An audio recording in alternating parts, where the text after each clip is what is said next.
आज मैं अपने साथियों को एक चीज़ कहना चाहता हूँ कि मैंने सोचा था एक छोटा सा वीडियो मैं बनाऊँ और कुछ अपडेट दूँ साथियों को। वीडियो बनाते बनाते लगभग 20 मिनट हो चुकी हैं और 20 मिनट में मैंने कुछ इम्पोर्टेंट चीज़ें बताई हैं, लेकिन मेरे को पता है कि हर आदमी 20 मिनट का वीडियो देखता नहीं, इसलिए कुछ इम्पोर्टेंट चीज़ें मैं पहले बता देता हूँ।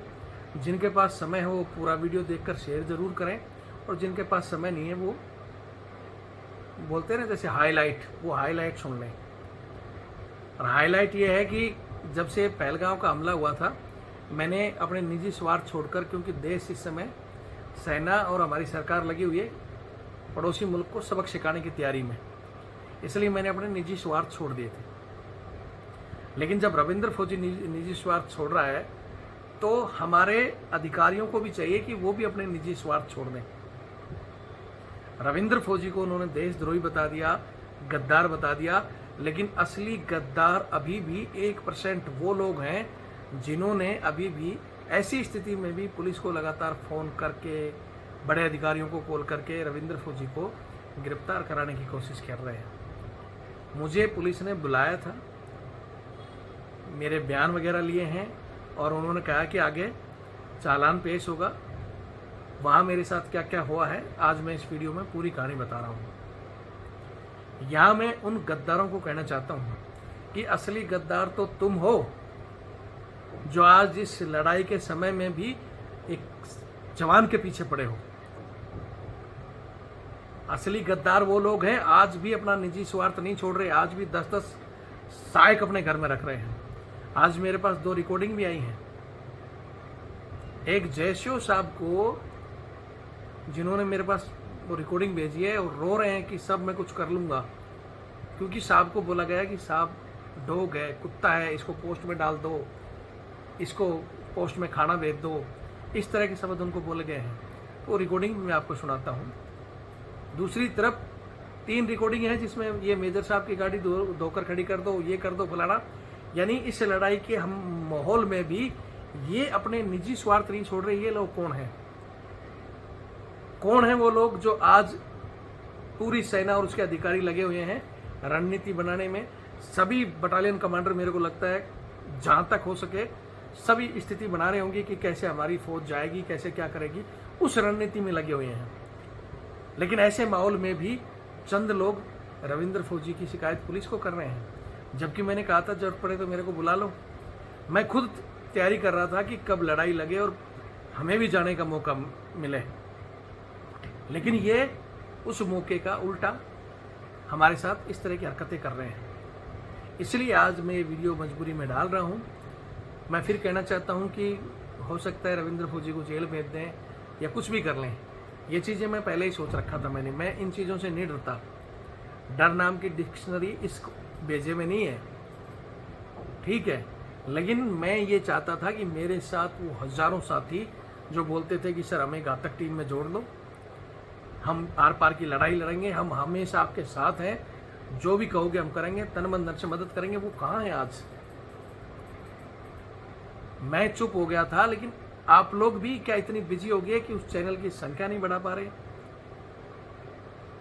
और अब जब इन लोगों ने मेरे को कोर्ट में पेश करने की तैयारी करी थी, तो मैं भी सोशल मीडिया पर कुछ नहीं कहूँगा इस समय, लेकिन हमें भी कोर्ट में जाना पड़ेगा। मैंने छोड़ दिया था कि चैनल के कोर्ट में हम बाद में जाएंगे, जो भी लड़ाई है बाद में लड़ेंगे, क्योंकि एक सैनिक का धर्म होता है जब देश लड़ाई की तैयारी कर रहा है तो अपने निजी स्वार्थ छोड़ दे, और उसका हिस्सा मैं भी हूँ।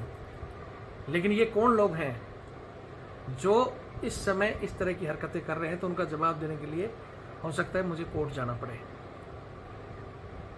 इसलिए आज इस वीडियो को पूरा दिखाने से पहले सबसे पहले कहना चाहता हूं कि मैं चाहता था कि रविंद्र फौजी चाहे जेल जाए, फांसी टक जाए, इस बात का कोई गम नहीं है।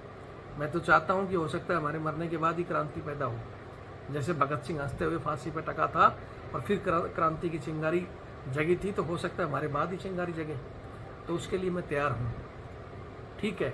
लेकिन मैं चाहता हूं कि एक रविंद्र फौजी जाए तो हजारों रविंद्र फौजी पैदा हों और वो चैनल फिर से खुले।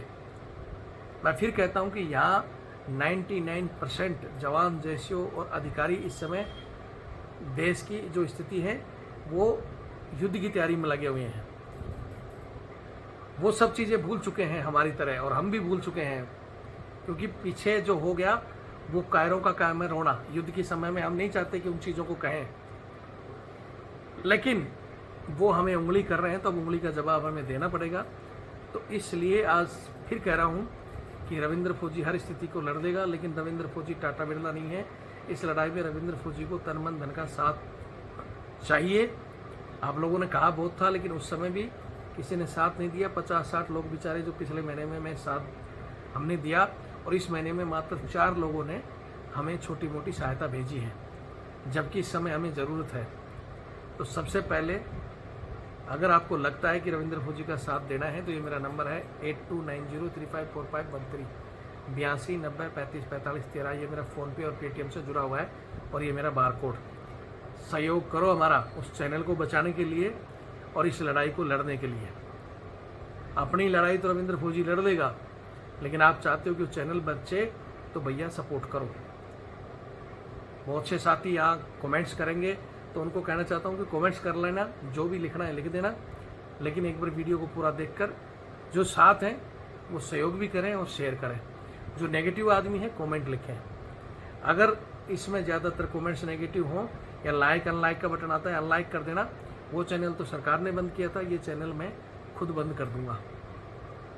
मेरा काम था आप लोगों को जगाना। अब आप जगे हो या इस गुलामी को यूं ही स्वीकार करोगे, ये आपका काम है। इसलिए मैं ये इंपॉर्टेंट चीज़ें पहले बता दिया। जिसको समय लगे वो पूरा वीडियो देख लेना, नहीं समय लगेगा तो भैया रविंद्र फौजी तो हर स्थिति से लड़ने के लिए पहले ही मजबूत था, और जब तक जिंदा हूँ लड़ूंगा। ये आवाज़ यूं ही बुलंद रहेगी। हमारे जाने के बाद क्या होगा वो तो भगवान जाने। बाकी वीडियो पूरा देखकर शेयर जरूर करें। जय हिंद, जय भारत, वंदे मातरम। जय हिंद, जय भारत, वंदे मातरम। मैं रविंद्र फौजी। साथियों, आज ये वीडियो मैं एक इम्पोर्टेंट मैटर के लिए बना रहा हूँ। मैं चाहूँगा कि वीडियो को पूरा देखें और ज़्यादा से ज़्यादा शेयर करें। आप सभी को पता है कि मैं सोशल मीडिया के जरिए लगातार मेरे जवानों की आवाज़ उठाता था, उठाता हूँ और उठाता रहूँगा। लेकिन इसी बीच में हमारा जो चैनल था रविंद्र फौजी एक्स आर्मी आरटीएफ, जिसमें 8,70,000 जवान जुड़े हुए थे, उसको सरकार ने बंद कर दिया। उस सिलसिले में मैं अपनी रणनीति बना रहा था, लेकिन एकाएक देश के ऊपर एक ऐसा संकट आया। 22 अप्रैल को पड़ोसी मुल्क के गद्दारों द्वारा हमारे निर्दोष लोगों के साथ गोलीबारी करके उनको मार दिया गया। तब से हमारी सरकार, हमारी सेना लगातार रणनीति बना रही है दुश्मन देश से लड़ाई लड़ने की। और इसी वजह से मैंने उस दिन के बाद से ही ये वीडियो वगैरह सब क्लोज कर दिया था, क्योंकि एक सैनिक का, एक क्षत्रिय का, एक योद्धा का फर्ज बनता है कि जब देश पर संकट हो तो आप देश का साथ दें, सेना का साथ दें, सरकार का साथ दें। मैं अपनी सब चीज़ें भुलाकर इस समय इसी चीज़ पर काम कर रहा था। लेकिन क्या सिर्फ मेरे अकेले का फर्ज है? देशवासियों का क्या फर्ज है? और देशवासियों के तो छोड़ो, सरकार के नेताओं की छोड़ो, लेकिन इस समय हमारी सेना और उनके अधिकारी और जवानों का क्या फर्ज है? वो हम लोगों को देशद्रोही उन्होंने साबित कर दिया, गद्दार हमारे को बोलते हैं, लेकिन क्या वो हरामखोर आज भी सुधरे हैं? आज भी मेरे पास 2-3 कुछ ऐसी रिकॉर्डिंग आई हुई हैं जो आपको मैं सुनाऊंगा। एक रिकॉर्डिंग में तो एक सूबेदार साहब को एक साहब बोल रहा है कि ये एक कुत्ता डॉग आया है, इस डॉग को पोस्ट पर डाल दो, रात भर ये ड्यूटी देगा और जैसे ही मैं इससे इसका खाना लाकर फेंक देना इसके आगे, ये डॉग खा लेगा। मतलब मुझे नहीं पता साहब की क्या गलती है, लेकिन साहब ने मेरे पास रात को ये रिकॉर्डिंग भेजी और साहब ने कई मैसेज लिखे कि भाई मैं क्या करूं, मेरी स्थिति खराब है, मैं कुछ कर लूँगा। यानी आज भी हो सकता है साहब की क्या गलती रही होंगी, मेरे को पता नहीं, लेकिन साहब के साथ ये चीज़ें की जा रही हैं। यानी वो लोग आज भी नहीं सुधर रहे। दूसरी रिकॉर्डिंग में जिसमें एक मेजर साहब की गाड़ी के लिए बताया जा रहा है कि एक अग्निवीर को कहा जा रहा है पहले कि जाओ मेजर साहब की गाड़ी की चाबी ले लो और उसको धोकर खड़ी कर दो पर्सनल गाड़ी के लिए। फिर एक एमटी का जवान था उसको बताया जा रहा है। ये 3 रिकॉर्डिंग मेरे पास आई हुई है। मैं फिर कह रहा हूं कि मैंने ये चीजें डालना छोड़ दिया था 22 तारीख के बाद, ठीक है। लेकिन इन लोगों ने क्या किया, ये अपने निजी स्वार्थ आज भी नहीं त्याग रहे हैं। आज भी मैं आप लोगों से पूछना चाहता हूं कि युद्ध के हालात के बावजूद भी क्या इन्होंने अपने सहायक छोड़े? क्या सारा दोष हम लोग अपनी चीजें हम ही बंद करें? ये क्यों नहीं छोड़ रहे? चलो इस चीज पर भी हम चर्चा करेंगे। दूसरी चीज, इन्होंने मेरा चैनल बंद करा दिया 4 अप्रैल को। मैंने उसके लिए लड़ाई लड़ी, लेकिन 22 के बाद मैंने सब चीज भुलाकर देश हित में मैंने सोचा कि छोड़ो, मेरा निजी स्वार्थ है, बाद में लड़ लेंगे। लेकिन इसके बावजूद ये लगातार इन्होंने पुलिस को फोन किया,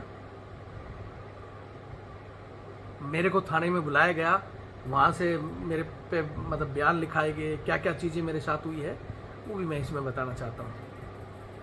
हालांकि पुलिस ने ये बताया कि भाई हमारा इसमें कोई रोल नहीं है। आपके उच्च अधिकारी मतलब बड़े कर्नल एंड अबव रैंक के अधिकारी प्रेशर डाल रहे थे एसपी डीजी तक कि भैया कुछ करो करो, यानी उसको गिरफ्तार करो, मार दो, ये चीज़ें चल रही हैं। यानी मैं ये कहना चाहता हूँ कि जब मैंने शुरू वाले दिन ये चीज़ें कह दी थी कि मैं अगर गलत हूँ तो मोदी जी या रक्षा मंत्री जी या सेना अधिकारी मेरे को बुलाएं, आप मेरी कोर्ट ऑफ इंक्वायरी वहाँ चलाएं, क्या जरूरत थी आपको पुलिस के पास जाने की? और चलो वो समय तो हमारा आपसे लड़ाई का समय था, लेकिन 22 तारीख के बाद जब देश लड़ाई लड़ने की तैयारी कर रहा है तो उसके बावजूद में भी कुछ अफसर बैठे हुए हैं जो आज भी रविंद्र फौजी पर नजर गड़ाए बैठे हैं। फिर मैं कैसे चुप रहूं? हालांकि मैं फिर कह रहा हूं, आज इस वीडियो में इसी विषय में चर्चा करेंगे, लेकिन मैं आज भी ना तो मैं गद्दार हूं ना देशद्रोही। जैसे कुछ एक चैनल मैंने अभी और देखे हैं, जैसे एक नेहा सिंह राठौड़ का और एक 4 PM, इस तरह के कुछ चैनल बंद हुए हैं। हालांकि उनको बंद होना ही था क्योंकि वो लगातार सरकार के खिलाफ बोल रहे थे। वो उन चीज़ों को गा रहे थे कि हमला हुआ, सिक्योरिटी क्यों नहीं थी, मतलब बीती हुई बातों को का जो राग है, जो रोना कायर गाते हैं, तो वो लोग तो कायर हैं। उनका चैनल बंद किया क्योंकि देश इस समय देश की छोटी छोटी चीज़ें, हर एक सिक्योरिटी बाहर नहीं जाए, इसलिए उनका चैनल बंद किया, कोई दिक्कत नहीं। लेकिन फिर भी उनका चैनल बंद होते ही उनके कितने ही सेकुलर जो लोग हैं ना, वो अलग अलग चैनलों से उनका सपोर्ट ले रहे हैं। लेकिन ये कोई भी चैनल, जब 4 तारीख को मेरा चैनल बंद हुआ, जब देश में शांति थी, मैंने वीडियो डाला, ट्विटर में मैंने कहा, लेकिन किसी सेकुलर ने ये नहीं आवाज़ उठाई कि भैया देश की सरकार में बैठे बड़े अधिकारियों ने, इन सरकार ने एक पूर्व सैनिक का, एक फौजी का चैनल बंद क्यों किया? किसी ने आवाज़ नहीं उठाई। क्यों? क्योंकि रविंद्र फौजी के पास कोई पैसा थोड़ी है जो इनको दे देगा बोलने के लिए, या बाहर से कोई फंडिंग आ जाएगी इनके पास। तो ये वो सेकुलरिज्म है, ये लोग हैं, ये सिर्फ पैसे के लिए काम करते हैं। और इनका सरकार ने बंद किया या नहीं किया, हमें उससे कोई दिक्कत नहीं है। मैं फिर कह रहा हूँ कि मेरा फर्ज इस समय अपना सब कुछ निजी स्वार्थ त्याग कर सरकार और सेना का साथ देना है। युद्ध, आज इस विषय पर भी बात करेंगे कि युद्ध आसान नहीं होता है लड़ना। मजबूत से मजबूत देश भी हिल जाते हैं। आज युद्ध होता है तो हम पाकिस्तान का नामो निशान नक्शे से मिटा सकते हैं, 72 घंटे के अंदर पाकिस्तान को साफ कर सकते हैं। 72 तो मैंने बहुत ज़्यादा बोल दिया, 24 में भी सुपड़ा साफ कर सकते हैं। लेकिन वो मरता मरता भी हमारा बहुत नुकसान करेगा, हमें बहुत पीछे धकेल देगा। आज हम इस विषय में भी बात करेंगे। लेकिन वही बात है कि रोज़ रोज़ के लड़ने से, रोज़ रोज़ के मरने से अच्छा है कि एक ही बार में साफ कर दिया जाए। तो हम सब चीज़ भुलाकर इस समय सरकार के साथ हैं। हम सभी पूर्व सैनिक, मैं खुद आदेश का इंतजार कर रहा हूं कि कब आदेश आए और हम भी बॉर्डर पर जाएं। लेकिन हमारे कुछ गद्दार, मैं फिर कहूँगा सब नहीं है, बहुत से लोगों के मैंने वीडियो डालकर बहुत चीज़ें समझा कर बहुत से लोगों को सुधारा। बहुत से लोगों ने अंत तक ये कह दिया था कि रविंद्र फौजी वास्तव में सही बोलता है और वो जो बोल रहा है उन चीज़ों पर सुधार होना चाहिए। लेकिन अभी भी ओनली 1%। मैं फिर कह रहा हूँ कि जहाँ देश में 80% बेईमान है और 20% ईमानदार है, इसलिए हिंदुस्तान चल रहा है। लेकिन सेना में 99% ईमानदार हैं, चाहे वो जवान है, चाहे जैसे हो, चाहे अफसर है। 1% गद्दार हैं जो आज भी गद्दारी दिखा रहे हैं। और उन गद्दारों को कहना चाहता हूँ कि कम से कम इस समय जब तक के हालात हैं, हो सकता है 1 दिन में 2 दिन में कुछ बड़ा होगा, आर पार की लड़ाई होगी, तो कम से कम तब तक तो चुप रह जाओ, तब तक तो ये हरकतें छोड़ दो। आपकी इन हरकतों से देश में क्या संदेश जाएगा? या अपने निजी स्वार्थ रविंद्र फौजी छोड़ रहा है तो तुम भी छोड़ दो। आज भी जवानों से पूछना चाहता हूँ, क्या इन्होंने अपने सहायक बंद किए जो आज भी इनके रिश्तेदार मैडमों तक बैठे हुए हैं? आज इसी विषय पर मैं चर्चा करने से पहले एक चीज और कहना चाहता हूँ कि देश में लड़ाई का माहौल है, मौका मिला तो हम लड़ाई में जाएंगे। और हमें तो वैसे ही इस क्षेत्र में कूदने से पहले हमने तो कफन बांधा था कि लड़ेंगे, मरेंगे और देश के लिए जिएंगे और देश के लिए ही मरेंगे। सेना को मजबूत करने का मेरा लक्ष्य था, जो हमेशा रहेगा, चाहे वो कोई भी चीज़ आई हो, अग्निवीर की या कैसी भी चीज़ हो। समय समय पर मैंने सब चीज़ों का पॉइंट उठाया है और मैंने कहा था कि जब लड़ाई लड़ी जाएगी तो आप सबके सामने रिजल्ट सामने आ जाएगा। लेकिन यहाँ बड़ा विषय है कि मैंने इस लड़ाई को इस स्तर पर पहुंचाया था कि आज जवान अपना सिर उठाकर बात करता था, जवान अपने हक के लिए लड़ जाता था। लेकिन आज इन्होंने रविंद्र फौजी को दबाने के लिए, आप सभी को पता है जब वो अखबार में चला था ना सैनिकों पर FIR जयपुर में, लेकिन नाम नहीं बताया था, वो रविंद्र फौजी था। रविंद्र फौजी को उसी समय पता था, लेकिन मैं इंतजार कर रहा था कि पुलिस की तरफ से मेरे पास नोटिस आए या मेरे को बुलाया जाए तो मैं बोलूँ। तो पुलिस ने मेरे को बुला लिया, क्या हुआ मैं वो भी बता रहा हूँ। लेकिन ऐसे समय पर बुलाना ये बहुत बड़ा दुर्भाग्य है। मुझे कोई डर नहीं है, ना गिरफ्तारी का, ना पेंशन बंद का, ना गोली का और ना ही फांसी का। मैं पहले ही भगत सिंह के लिए इस तरह कफन बांध कर निकला था। मुझे ये सारी चीज़ें पहले ही पता थी, जेल जाना, पेंशन बंद होना, फांसी हो जाना, ये सब चीज़ें मैं सोचकर चला हूँ। डर नाम की डिक्शनरी इस खोपड़ी में नहीं है, ठीक है। डरते तो वो कायर हैं जो छुपकर बाहर करते हैं। अभी तक भी इन्होंने मैंने FIR की कॉपी मांगी, नहीं मिली।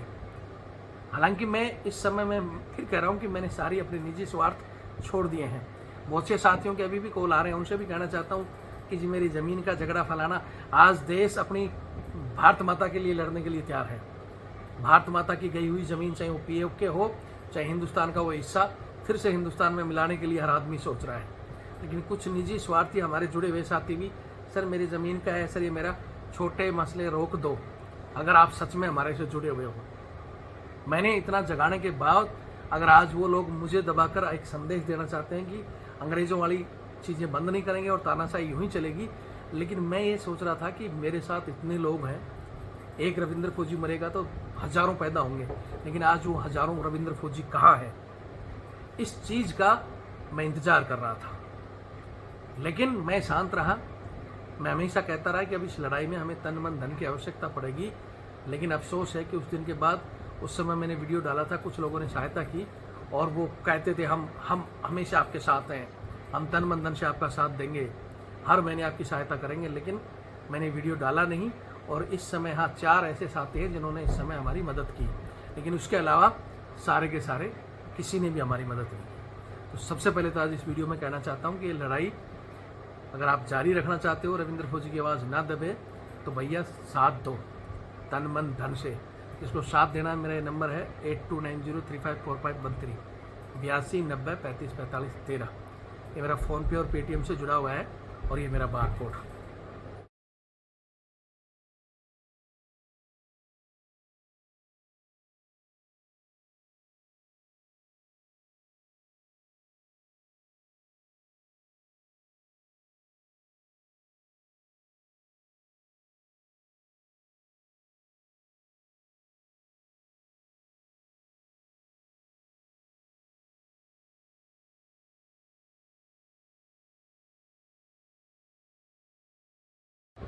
बाकी यहाँ मैं आपको एक चीज़ बताना चाहता हूँ कि जो FIR हुई थी, मेरे को बुलाया गया, जो उन्होंने मेरे से जो बयान लिए हैं, मैंने बता दिया है उनको क्या क्या चीज़ें हैं, क्या नहीं है, हम किस चीज़ की लड़ाई लड़ रहे हैं। हालांकि पुलिस के जवानों की तरफ से या अधिकारियों की तरफ से मेरे को कोई परेशान नहीं किया गया, बल्कि उन्होंने मेरे को वहाँ बैठा कर आराम से जूस भी पिलाया और उन्होंने चीज़ें बताया कि भाई ये हमारे लेवल की चीज़ें नहीं हैं, ऊपर लेवल की बात है, वही लोग ऊपर लेवल में ही एफआईआर हुई है, ऊपर लेवल में ही ये चीज़ें हुई हैं और अब आपको कोर्ट में पेश होना है। तो कभी भी मेरे को कोर्ट में पेश करके और ऊपर लेवल में बात करके ये जेल भी भेज सकते हैं, इसमें कोई बड़ी बात नहीं है। फिर कह रहा हूँ, मैं रहूँ ना रहूँ, लेकिन ये आवाज़ नहीं दबनी चाहिए। और वहाँ जाने से पहले जिसकी भी राय है, क्योंकि बाहर में जो वो लोग हैं उनके लिए, नेहा सिंह के लिए, 4PM के लिए, फलाने के लिए तो बहुत सारे वकील भी हैं, बहुत सारी पार्टियां भी हैं, लेकिन रविंद्र फौजी ना तो किसी पार्टी का सहारा लेगा, ना किसी दूसरे के पास जाएगा कहने के लिए। मैं अपने साथियों को जगाने के लिए हमेशा करता था और वो साथी मेरा साथ देंगे तो मैं लड़ूंगा। उन साथियों को अगर ये चाहिए कि मत लड़ो, चुप बैठ जाओ, जेल में चले जाओ, तो फिर मैं अपने हिसाब से चलता रहूँगा। किसी दूसरी पार्टी से या उससे रविंद्र फौजी मदद मांगने नहीं जाएगा। बहुत से लोगों ने कहा कांग्रेस के पास चले जाओ, सपा बसपा के पास चले जाओ, बहुत से वकील हैं जो सरकार के खिलाफ। मेरी लड़ाई ना सरकार से है, ना सेना से है, ना अधिकारियों से है। मेरा कोई निजी लड़ाई नहीं है, मेरी लड़ाई सिर्फ और सिर्फ सेना को मजबूत करने की लड़ाई है। चाहे वो अग्निवीर आई, तब भी मैंने कह दिया था कि जिस दिन लड़ाई होगी उस दिन अग्निवीर का भी रिजल्ट आ जाएगा, और जो पेंडिंग भर्ती वाले थे बंदे जो कह रहे हैं कि हमें नहीं लिया, सबको बुला लिया जाएगा। सिर्फ एक लड़ाई होने दो। लड़ाई में मैं जैसे मैंने कहा कि हम पाकिस्तान को साफ कर देंगे, लेकिन हमारा भी नुकसान होगा, वो हमें झेलना पड़ेगा। रोज़ रोज़ के लड़ने से नुकसान भी झेलना पड़ेगा। और जो पेंडिंग रिक्रूटमेंट वाले देखते हैं कितने लोग, जब सेना आदेश करेगी ना आ जाओ भाई भर्तियों के लिए, पकड़ पकड़ कर लाएगी, तो बहुत से लोग छिप जाएंगे। जो लड़ने वाला और वास्तव में जो सेना में जाने का इच्छा रखने वाला, वो सामने आएगा। और हम और हमारे जुड़े हुए लोग ऐसे ही हैं, वो इंतज़ार कर रहे हैं लड़ाई का। लेकिन कायर आज भी वो दबाने की रणनीति, स्वार्थ की रणनीति वो नहीं छोड़ रहे हैं। तो वो तो आवाज़ रविंद्र फौजी की दबेगी नहीं। हो सकता है इसको यहाँ से बंद कर दें, तो मैं इसको व्हाट्सएप पे भी शेयर करूँगा, व्हाट्सएप चैनल पे भी डालूंगा। वो बंद कर देंगे तो फिर कोई तीसरा रास्ता ढूंढेंगे। बाकी वीडियो देखें, आगे की जो भी अपडेट होगी। वीडियो ये ज़्यादा लंबा हो गया है, मैं बता दूंगा। तो फिर कहता हूँ, जो डर गया वो मर गया। डर डर कर हमने पाकिस्तान से लड़ाई आज नहीं कल करेंगे, कल करेंगे, हमारे कितने ही साथी खो दिए। अटल बिहारी जी ने एक बार 99 में थोड़ा सा वो दिखाया था, फिर वापस हो गए। अगर नेहरू जी ने उस समय इनके जो लाहौर तक झंडे गाड़े थे, इनकी सेना ने सरेंडर किया था, वो वापस नहीं देते किसी संधि के मुताबिक, तो इनकी औकात नहीं थी कि आज ही हमारे से लड़ते। लेकिन वो गलतियाँ आज नहीं दोहराएं प्रधानमंत्री जी। आज आर पार की लड़ाई करके सड़क एक बार साफ करें ताकि आगे दिक्कत ही ना हो। और युद्ध में तो नुकसान झेलना ही झेलना पड़ता है, लेकिन जो बोलना और लड़ना में बहुत फ़र्क है। ठीक है, आम जनता के लिए, सरकार के लिए युद्ध बहुत बड़ी मुसीबत होती है, लेकिन एक सेना और एक सैनिक के लिए युद्ध बहुत ज़रूरी होता है, उसके सम्मान के लिए। क्योंकि युद्ध न होने की वजह से ही बाहर सैनिकों का जो सम्मान गिर रहा है, पुलिस ही हमारी बाप बढ़ रही है, कोई कर्नल को मार रहा है, वो सारी चीज़ें इस युद्ध के बाद ख़त्म हो जाएंगी। एक बार आप फिर मजबूत स्थिति में आओगे, और तब इन लोगों को समझ में आएगा, पैसे वाले लोगों को, कि सेना पर जो बजट खर्च हो रहा है, हमारा बजट ऐसे जा रहा है फलाना, वो बजट इसी समय के लिए होता है।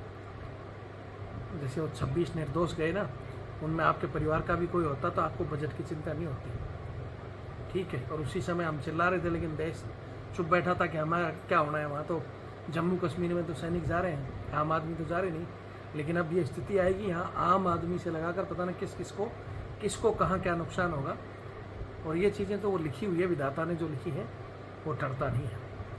तो युद्ध ज़रूरी है संतुलन के लिए भी, और ऐसे दुश्मन मुल्क को सबक सिखाने के लिए भी। लेकिन इसके बाद ये जो संधियाँ होती हैं, इस तरह की संधि जिस तरह नेहरू जी ने की, वो ना करें। मोदी जी संधि भी करें तो अपना पीओ को भी लें, और लाहौर तक जो चीज़ें हैं वो अपने साइड में करें, या फिर इनको साफ करके पे और दोबारा पूरा जो पुराना हिंदुस्तान का उसको स्थापित करें, ताकि हर जगह तिरंगा ही होगा, तो ये बवाल ही नहीं होगा।